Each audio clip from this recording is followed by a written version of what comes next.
आज रोहतक की grievances committee की मीटिंग थी। हमारे रामतार वाल्मीकि जी चेयरमैन साहब हैं, डी साहब, एसपी साहब और रेणु डावला जी और हमारे नांदल सतीश नांदल जी, सम्मानित मंच, सभी वरिष्ठ अधिकारीगण। आज की मीटिंग के 13 मत थे। 13 में से हमने 7 डिस्पोज किए हैं, 6 को पेंडिंग किया है। जो भी लोग आए हैं हमने उनके आपके सामने सारी बात ध्यान से सुनी है। उनको न्याय मिले, हमने अधिकारियों के द्वारा ड्यूटी लगाई है, उनको न्याय मिल सके। तो सभी अधिकारियों को निर्देश दिए हैं कि कोई भी शिकायत है उसकी पेंडेंसी ज़्यादा ना रहे। तो आप देख भी रहे होंगे कि रोहतक की जो ग्रीवेंसेस कमेटी जब से मुझे माननीय मुख्यमंत्री ने जिम्मेदारी सौंपी है, हम सुचारू रूप से हम ग्रीवेंसेस कमेटी के घर में मिले हैं। लेकिन बीच में चुनाव आ गए थे, दिल्ली के चुनाव आ गए थे, फिर नगर निगम के चुनाव आ गए, तो उसके बावजूद भी मैं डीसी साहब और एसपी साहब को कह के ग्रीवेंसेस कमेटी की मीटिंग हमने जारी रखी, जिससे पेंडेंसी ज्यादा ना रहे, लोगों को न्याय मिलता रहे। इस प्रकार से सुचारू रूप से हमने जिला रोहतक का काम चलाया है। हम चाहते हैं कि हमारे संविधान शिविर माननीय मुख्यमंत्री के आदेश से हर रोज लगता है वर्किंग डे में, और उससे भी काफी शिकायतें का समाधान होता है। इसलिए यहाँ पर ग्रीवेंसेस कमेटी के अंदर दरखास्तें कम आई है, नहीं तो पहले बहुत ज्यादा आती थी। ये अच्छी बात है कि लगभग समाधान शिविर में भी लोगों को राहत मिलती है, और जो कोई चीज उधर से नहीं होती तो हम उसका यहाँ एक्शन लेते हैं। तो निश्चित तौर से हम इस प्रकार से चालू से काम करते रहे। शिकायतकर्ता के खिलाफ कार्रवाई की। इसमें 1-2 मामले ऐसे आए, किसी एक व्यक्ति ने कहा कि यहाँ पर फैक्ट्री थी, और उसके बाद खुद ना तो पेश हुए और संतुष्टि दे दी डिपार्टमेंट को, लिखे मैं संतुष्ट हूँ। तो हमने इस मामले में आरओ पॉल्यूशन को मार्क किया है कि वहाँ चेक किया जाए वहाँ फैक्ट्री थी है भी या नहीं थी। यदि वहाँ फैक्ट्री थी नहीं, उसने झूठी शिकायत की है, तो निश्चित तौर से उसके खिलाफ कार्रवाई होगी। एक देश एक चुनाव का एजेंडा सरकार ने यूज करा है, तो आने वाला क्या ये कानून बनने जा रहा है? इसके लिए देश के प्रधानमंत्री नरेंद्र मोदी ने जो कानून को सोच भी नहीं सकता था कि धारा 370 क्या टूट जाएगी, धारा 370 को थोड़ा 3 तलाक के किए। इसके अलावा वक्फ बोर्ड का मैं कहता हूँ तो गिनीज बुक में नाम आएगा। आज तक पूरे देश में क्या विदेशों में भी पार्लियामेंट में अंदर लोकसभा राज्यसभा की इतनी लंबी बहस किसी बिल पर नहीं चली, जो पहली बार आज नरेंद्र मोदी सरकार में और हमारे अमित शाह जी ने रिप्लाई दिया।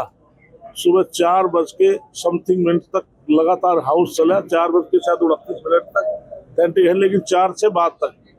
तो उसमें जो गरीब आदमी है वक्फ बोर्ड की जमीन को बड़े बड़े मगरमच्छ उसको हजम कर जाते थे, लेकिन इस कानून से जो गरीब आदमी का हक उसको मिलेगा। और इसमें पूरे देश के मोमिन समाज के विशेष तौर से जो मध्यम वर्ग के लोग थे उन्होंने मिठाइयाँ भी बांटी। लेकिन यही वक्फ बोर्ड का जो कानून है, इसमें लेजिस्लेटिव और जुडिशरी आपके सामने पहली बार देखने को मिली। इसके अंदर क्योंकि वक्फ बोर्ड अलग से पहले से पूरे देश के अंदर काम कर रहा था, लेकिन सरकार ने इसलिए कानून बनाया है कि कोई भी चीज है उसको जिस व्यक्ति का राइट है उस व्यक्ति को मिले, इसलिए इस कानून को लेकर आए हैं, जिससे कि हर व्यक्ति को उनको न्याय मिले। पश्चिमी बंगाल में जिस तरह से हालात चल रहे हैं, इसके लिए पश्चिमी बंगाल के अंदर ये पहली बात नहीं, तो जब भी तो सरकार के अंदर लगातार इस प्रकार के इंसिडेंट होते रहते, लेकिन केंद्र सरकार और विशेष गृह मंत्रालय उसको पूरी चेक कर रहे हैं। तो हमारे पार्टी के वरिष्ठ नेता भी वहाँ जाते हैं और सरकार भी पूरा उन आदमियों को पूरा प्रोटेक्शन मिले, केंद्र सरकार की तरफ से उस पर पूरी कार्रवाई की जाए। तो बीजेपी का षड्यंत्र बता रही है। इसके लिए उनकी एक बयानबाजी करने की एक नई बात नहीं। इस प्रकार की बयानबाजी सबसे ज्यादा गरीब आदमियों पर, विशेष तौर से दलित समाज पर अत्याचार उनकी सरकार में होते रहे हैं और आज भी हो रहे हैं। तो इसलिए केंद्र सरकार इस मामले में पूरी चिंतित है।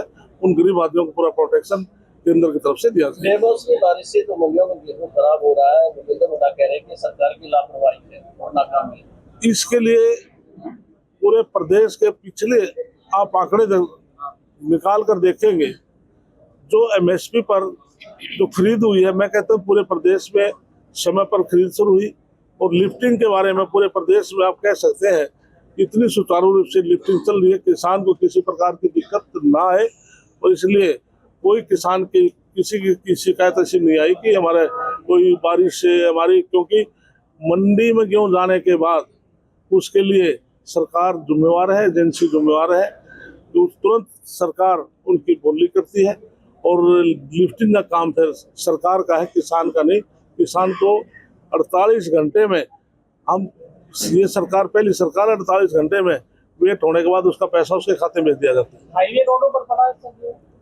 इसके लिए ये बहुत अच्छी बात है। मानते हैं कि मंडियों के अंदर मौसम की वजह से एकदम से अराइवल आती है, और जिसमें जो मंडी जो पहले बनी हुई है कुछ कंजस्टेड भी है। धीरे धीरे करके हम मंडियों का एक्सटेंशन भी करें, जैसे कि बाहर और जमीन लेकर पक्के फर्क बनाए जाए। लेकिन ये बात पूरे प्रदेश में, अतीत में भी आप देखेंगे। लेकिन तो अच्छी बात है कि आज इतनी अराइवल किसान की है कि मंडियों के अलावा सड़कों के ऊपर भी डाल करके सरकार फिर भी उसको एजेंसी खरीद रही है। ये तो अच्छी बात है कि ज्यादा प्रोडक्शन किसान का हो रहा है। अच्छा सर, राहुल गांधी ने दोहराया है महाराष्ट्र चुनाव को लेकर कि महाराष्ट्र में जितने बारी वोटिंग है उससे ज्यादा कहीं वोटिंग हुई है। ये आंकड़ा चुनाव आयोग ने पोलिंग वाली थी 5:30 बजे को दिया, और 5:30 से 7:30 बजे के बीच लगभग 65 लाख वोट पड़े हैं महाराष्ट्र के अंदर। इसके लिए कोई भी जब पार्लियामेंट का चुनाव है तो निश्चित धरातल के चुनाव है। जो शेड्यूल होता है इलेक्शन कमीशन का, सपोज कि 6 बजे तक इलेक्शन है, कमीशन की हिदायत के चुनाव होगा। उसके बाद जो जुरिडिक्शन होता है इलेक्शन कमीशन का वोटिंग का, चाहे वो कोई स्कूल है या कोई ऐसा संस्थान है, उसमें जितने मतदाता होते हैं रात को 8 बजे से 10 बजे सभी वोटिंग होती है। तो पूरे देश, महाराष्ट्र बहुत बड़ा प्रदेश है, तो सभी बूथ की जो डिटेल आई, 2 घंटे में इतनी वोटिंग पॉसिबल नहीं है। नहीं, ऐसे कांग्रेस पार्टी के जो वरिष्ठ से वरिष्ठ नेता सब इस प्रकार के बयानबाजी कर देश को गुमराह करना चाहते हैं। वो सदमे में है, अभी सदमे से बाहर नहीं आए। राहुल गांधी ने पूरे देश को गुमराह किया कि पार्लियामेंट के चुनाव से पहले पूरे देश में संविधान की कॉपी लेकर के कहा कि प्रदेश देश में यदि भारतीय जनता पार्टी आज संविधान समाप्त हो जाएगा।